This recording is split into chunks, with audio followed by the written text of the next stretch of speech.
I'm getting some questions coming through about what you can re-sow from the autumn jump starter. Now, for the most part, I think most of you are fine because you followed the guidance to the letter and the plants are absolutely fine in these freezing temperatures.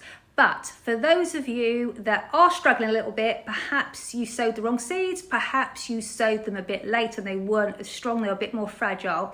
I will at some point go through every seed packet from the autumn jump starter. But in the meantime, I thought I'd just give you a little bit of science behind why I sow the plants I do and when.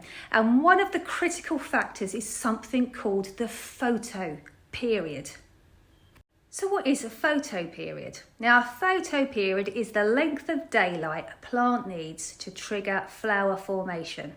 Now, some plants are long day plants, which means they need lots of light to trigger flower formation. Some plants are short day plants, so they need the length of light to shorten before they trigger flower formation. Dahlias are a short day plant, which is why they flower at the end of the season. And some plants are day neutral, which means it makes no difference to them whatsoever how long or short the days are.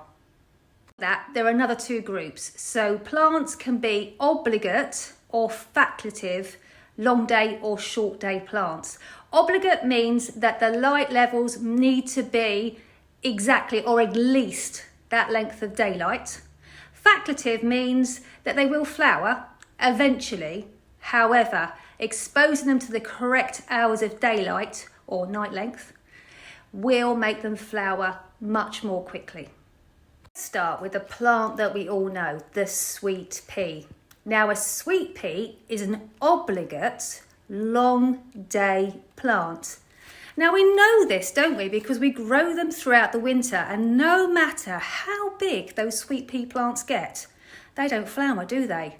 That is because they are obligate long day plants. They absolutely must have a minimum amount of daylight hours to trigger flower formation. This can also cause a few issues because if you sow them really late in the season when the days are really long, they get triggered into flowering before they've had a chance to grow. And then they're trying to put all of their energy into flowering as well as growing, which makes the plants very stressed and the display disappointing. Next, we're going to talk about short day plants. I'm going to show you a cosmos. You're surprised, aren't you? Cosmos are facultative short day plants, which means they will flower eventually, but short days will make them flower much more quickly. So if you sow them really late in the season, this has probably happened to you, sow them really late in the season, they'll germinate and grow really well, turn into huge cosmos trees with no sign of any flowers. And then just when you've given up hope, they start flowering, usually right at the end of the season.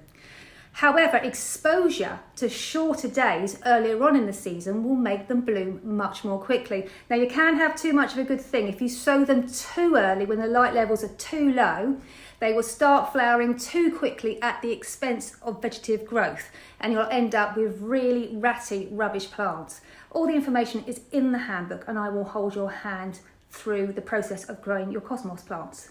So next, I'm going to show you a day length neutral plant. This is Amaranthus. Amaranthus doesn't mind how long or how short the days are. It will flower anyway.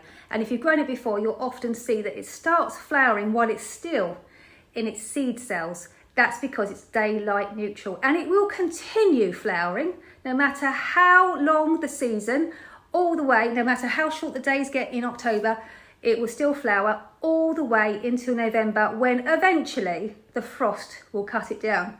But until then, you'll have a garden full of these beautiful spires and flowery tails. Now, if you're thinking, oh, that's quite confusing, please don't worry. For the purposes of the grow along, I have taken care of all of this. Along with the plant hardiness, the photoperiods have been taken into account. All the information is actually in your handbook. So if you are interested in learning more, China asters, for example, are very light sensitive. So if you turn in your handbook to the page on China asters, get yourself a cup of tea, you can have a little read about the photoperiod for these guys.